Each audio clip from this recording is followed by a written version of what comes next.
Welcome to Fun with Science, Engineering, and Technology. My name is Mr. Ross, and my assistants this morning are Raphael and Jacob.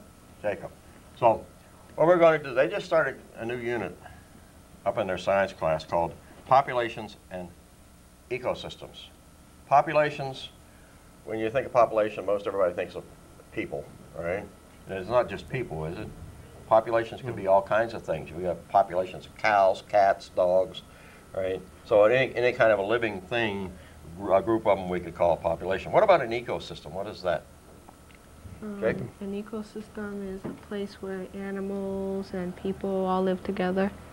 Right, it's a place where animals and people all live together and survive, and they also have some non-living. You're talking about all the living things part of the ecosystem, but there are also some non-living things, right? Yep. Like the soil, and whether it's the water and sunlight and all those things. All right, one of the things that you're going to do, we're not going to talk about, but it'll probably be very interesting when you start this unit, right, is you're going to raise some milkweed bugs, right? And that's going to be your population, and you're going to put them in a little ecosystem with some pieces of milkweed plant, and these bugs grow up very quickly. They reproduce very quickly, so you can within the classroom time, you can check out the full life cycle of those bugs and a couple generations of them.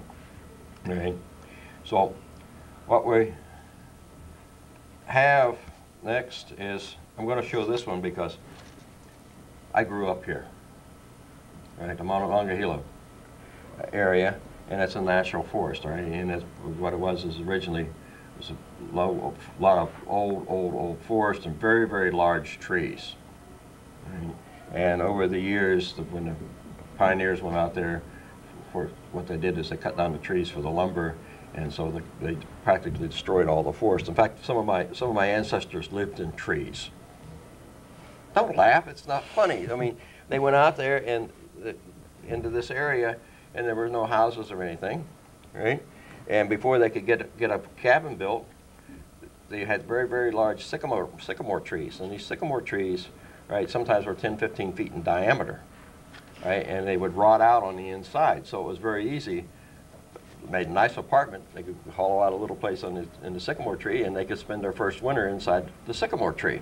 And a lot of them did that. So that's one of the things that I just wanted to show you that one. But that's an ecosystem, right? It's a little different than this Socorro National Forest, which we have this big Socorro cactus, right?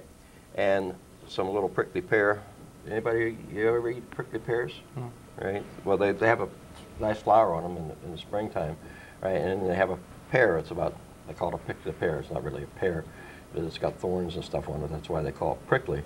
And the Indians go out and pick those things, and of course they take all the little sticky things off of them, and then they're pretty good, right? And this is in the Sonora Desert, right? The Sonora Desert is, get back to my map here, right? Out in here in Arizona and California, New Mexico, and you see there's the little stars for that Socorro National Park, right? And what they've done is they've generated a whole bunch of national parks in North America, right, primarily to protect the ecosystem. Right? So we at least, instead of destroying everything, we can have some places where the animals and the plant and the environment basically stay the same. All right? So, now, I used to work right about here, right, just a little bit to the east of that Socorro National Park, right? Mexico? In Texas, New Mexico, right? So this national park here, this one, Socorro, is in a Sonora Desert, right? And just to the east of it is the Chihuahua Desert, the Chihuahuan Desert. Now, what are you thinking about? You're laughing, right? I know this is Fun with Science, Engineering, and Technology, but why are you laughing? Huh? Why? Tell me why. Come on, speak up. You're thinking of that little dog, right? Yeah. Yeah. Well, that desert wasn't named after that little dog, right? It, it would go to blow up a map, okay? Here is Texas, right? This part over here, right? Here's New Mexico. Down here is Old Mexico, right? And one of the states, Old Mexico has states just like the United States. All right, one of the states is called Chihuahua, all right? The little dog was named after the state of Chihuahua in Mexico, right? And this orange part that we see is the Chihuahuan Desert, right, which is named after that state in Mexico. Sonora Desert, right, where that national park was we just saw in the book a minute ago, is a little bit over here to the west, right? Right, so it comes up into Arizona and so forth. But what we're going to talk about is we're going to talk about this Chihuahuan Desert. Right, here's El Paso, which is about as far west as you can get in Texas without getting into New Mexico. And where I used to work was a place called White Sands Missile Test Range. It's right up here, right in the middle of that desert. Right? And that Chihuahuan Desert, if you look at it, looks something like that. Right? It doesn't have those big sequoia cactus like the Sonoran Desert, right? But it's got some little cactus. It has some prickly pears, and it's got this one. I don't forget the name of this particular cactus, but it looks something like that. Nice blue sky, right? What color is the dirt? Brown dirt. Yeah. All right. We got a Chihuahua. You carry taco. All right. So, and here's another shot of it, another picture of it, right? And if you notice, what do we notice about this desert? Everything looks It's sort of dry, right? There are no plants with big leaves on them, right? They're just, if they have any leaves at all, they're little tough things like these, all right? And if they're cactus, instead of the leaves, they have the needles on the cactus, the spines on the cactus. All right, why do you think that might be? To protect themselves. Well, that protects them, all right. It keeps things from coming up and nibbling on them too much. But the other, yeah, and it basically still is protect themselves, but not protect themselves from animals, but collect like water and dew and all that. right, because what happens normally if we take one of the big oak trees we have out here, or a maple tree, whatever, is that leaf, right, gives off what? It gives off, during the process, it gives off oxygen, all right, and also water, right? It perspires just like we do. So if you went out in a desert where it's very, very dry and very, very hot, and you had a big old maple tree out there, guess what's going to happen to it? It's going to die. It's going to die because it's going to lose all its water. So you have plants that look like this. This one here is a yucca, right? Plant, right, which has some little spiny things, and it has a big stalk on it like this, and it has some flowers on top of it in the springtime, right, which the Indians used to eat, and they also ate the roots off of these things. All right, so yucca plant now is equipped to operate in the desert, right? You see a few of them around here, right, because people carried them back and planted them, right? And where you see them the most is on a hillside. If they planted them on a hillside, right? And the reason that they grow there is because what's going to happen to the water? It's all going to come It's going to down, run down. If you planted them down on the flat ground where the water would settle, right, the poor little yucca plant's going to drown and it won't even survive. So they can take the cold weather pretty good. So you see these every once in a while around where people have planted them. They've carried them back. Right? So, like I say, I used to work out in the middle of this Chihuahuan Desert, right, which is not named after the dog. It's named after the state of Chihuahua in Mexico. And you think it ever rains out there? Barely. Very little. It rains some, right? It depends on which desert you're in. Some deserts it doesn't rain hardly at all, right? But in the Chihuahuan Desert it does rain. In fact, if you remember the news, they had a short clip of the Sonoran Desert, and they had floods in the Sonora Desert here last week or so, right? And the reason they have the floods out in the desert, which is very, very common, is because when it does rain, the water doesn't soak down into the sand. It runs off. Right, so if it rains real hard, one of the dangers that you have, right, is you have like a flash flood that comes through, a bunch of water comes through, and could wash you away, drown you, whatever. And since the water doesn't soak down into the desert, right, in between the sand dunes and so forth, if it rains real hard, guess what happens? Everything drowns. Well, you get a big puddle of water, right, that stays for a while. And that puddle of water may last 2 or 3 weeks.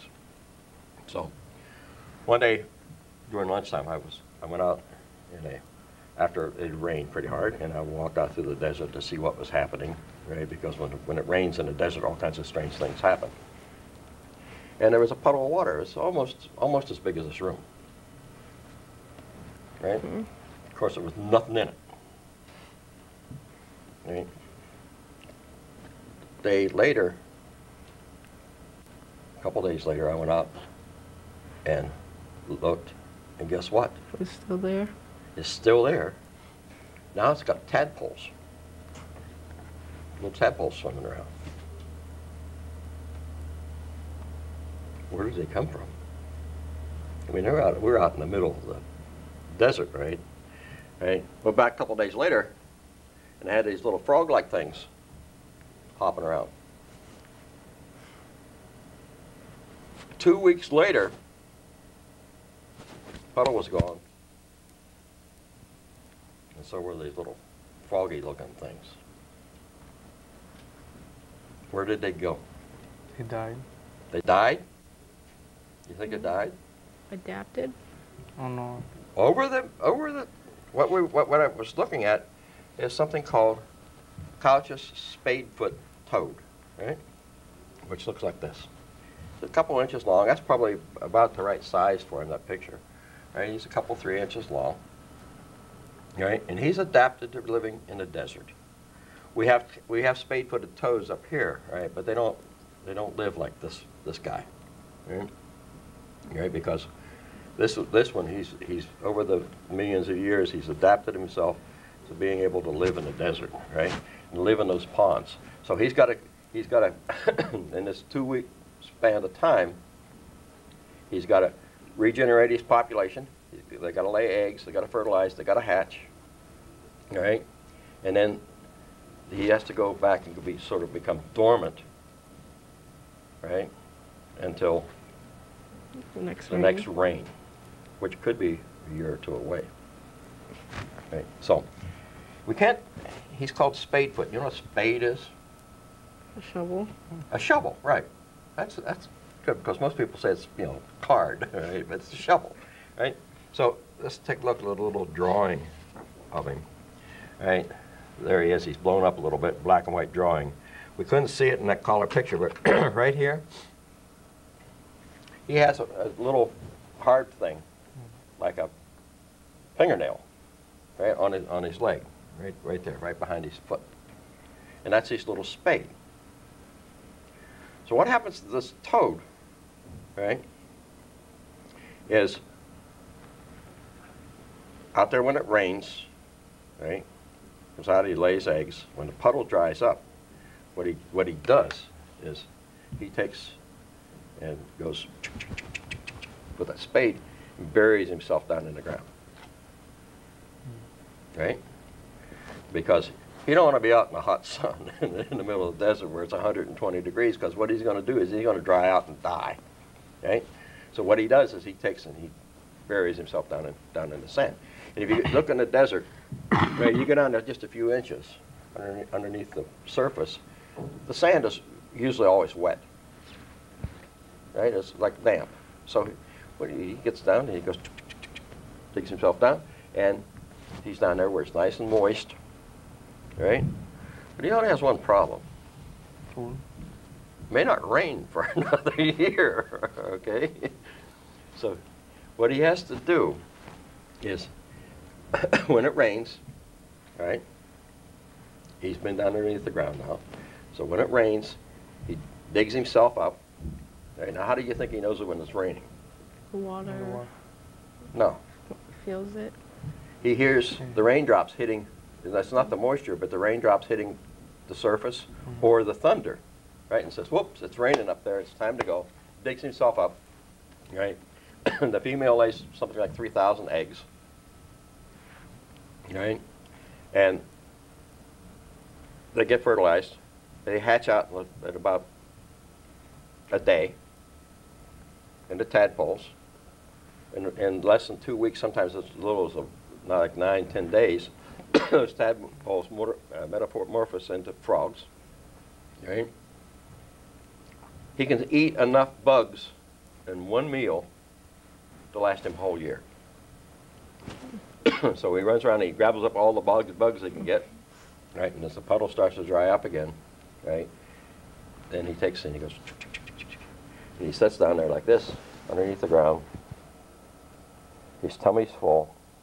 He doesn't have any snacks. He doesn't have any TV.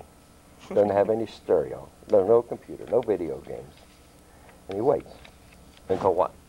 So it rains. Until he hears the raindrops dropping on top and the thunder, and then he comes back up and he starts the whole cycle all over again. So he's adapted himself now. Natural selection, right? Over the millions of years that he can survive. Right? He comes up and he does his thing for that couple weeks when there's water in the puddle. Right? When it dries up, he goes back underground and he waits. If we took one of the spade-footed toads from here, took him down and put him in the middle of the desert, what's going to happen to him? They're not going to last very long. He's not going to last very long because he doesn't. He's first of all, physically, he's not able to do all those things in a very short period of time. Right? He's probably geared to our seasonal kinds of things, so he's not going to survive down in the middle of the desert. Okay, so that's natural selection. Okay, over the period of maybe 1 million years or so, he's adapted himself. Now, where I actually worked was a place called White Sands Missile Test Range, which the main portion of it is down here. Up in the edge of this missile test range, this is where they test all the guided missiles. Right. It's a thing called, what's this called? White Sands National Monument. Right? That's why this is called the White Sands Missile Test Range, right? It's because of that national monument there. White Sands National Monument is a wonderful beach. Looks like that.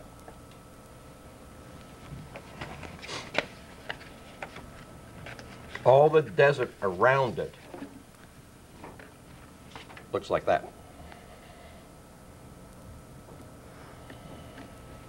Okay? But there's one little spot in there where the sand is white. And the reason the sand is white, right, is because it's not really silicon sand like what we're familiar with here around on the beaches, right? It's off to the west of here, there's some mountains, right? And those mountains, at one time, were under the ocean. All right, and you studied the tectonic plates and the lifting, all right? So all that part of the United States and Mexico out there was under the ocean, right? So under the, of course, we had all kinds of seashells and all those sorts of things, dying little varmints with shells, right? And those seashells are what? Basically, they're calcium, just like our bones, right? And our teeth. So, so we had layers and bone layers and layers of dying sea animals, seashells being deposited. In fact, there are some places you can walk around out in the desert, you can still pick up some of the seashells, right, that have been there for millions of years.